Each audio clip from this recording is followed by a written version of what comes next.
India आघाडी संदर्भात एक विशेष बातमी पाहूया। मंगळवारी इंडिया आघाडीची बैठक झाली। या बैठकीत महत्त्वाच्या निर्णयाविषयी चर्चा झाली। यात प्रकाश आंबेडकरांच्या वंचित बहुजन आघाडीच्या प्रवेशाविषयीची सुद्धा चर्चा झाली। काय निर्णय झाला या बैठकीत पाहूया हा स्पेशल रिपोर्ट।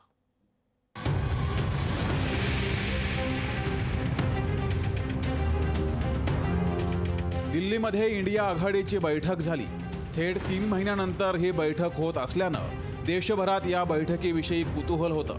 प्रकाश आंबेडकरांच्या इंडिया आघाडीतील प्रवेशाविषयी फक्त चर्चा होती, मात्र याविषयी दोन्हीकडून अधिकृत घोषणा केली जात नव्हती। प्रकाश आंबेडकर यांच्याशी राजकीयदृष्ट्या उद्धव ठाकरेंची जवळीक असल्यानं त्यांच्या इंडिया आघाडी प्रवेशाचा मुद्दा या बैठकीत उद्धव ठाकरे मांडणार होते। मात्र आज झालेल्या बैठकीत याविषयी काहीच चर्चा झाली नसल्याचं समजतंय। इंडिया आघाडीच्या बैठकीत 28 पक्षांचे प्रतिनिधी होते, अशी माहिती काँग्रेसचे ज्येष्ठ नेते मल्लिकार्जुन खरगे यांनी दिली। मात्र वंचितच्या प्रवेशाबद्दल त्यांनी कोणतंही विधान केलं नाहीये। मुझे खुशी है कि इस मीटिंग के 28 पार्टी के नेता लोग और सभी दिग्गज यहाँ जो बैठे हैं वो सभी ने कोऑपरेट किया और कोऑपरेट करके इस मीटिंग को यशस्वी बनाया। काही दिवसांपूर्वी शिवाजी पार्क इथं प्रकाश आंबेडकरांची सभा झाली होती। या सभेला राहुल गांधींनाही आमंत्रण दिलं गेलं होतं।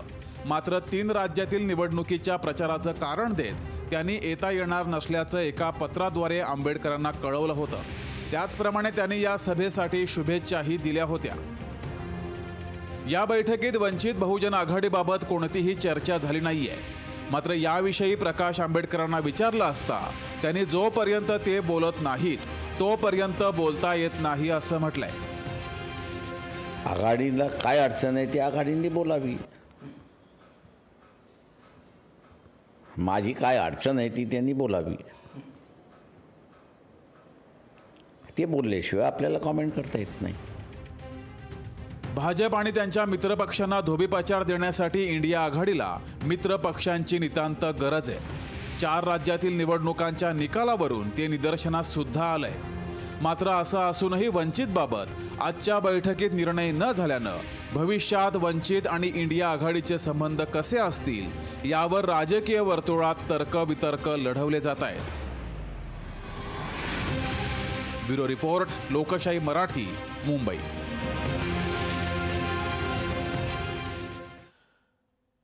संसदेमधील घुसखोरी सत्ताधाऱ्यांनीच घडवून आणली की काय अशी शंका प्रकाश आंबेडकरांनी व्यक्त केली आहे।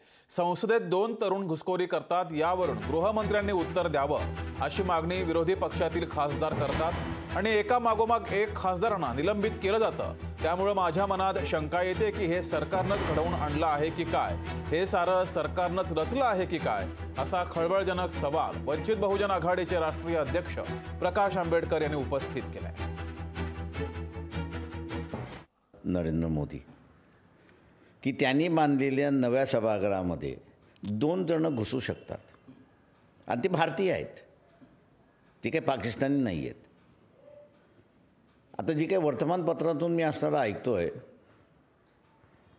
की टेररिस्टची संबंध आहे, अमुख्याचे संबंध आहे, अमुख्याचे संबंध आहे, ना आम्हाला कलकत्त्याला घेऊन जायचं आहे, आम्हाला अमुक घेऊन जायचं आहे। पंतप्रधान कुत्रूड म्हणायचं आहे, मी सरळ म्हणेन। लोकशाही मराठी ऐका, पहा, जागरूक रहा।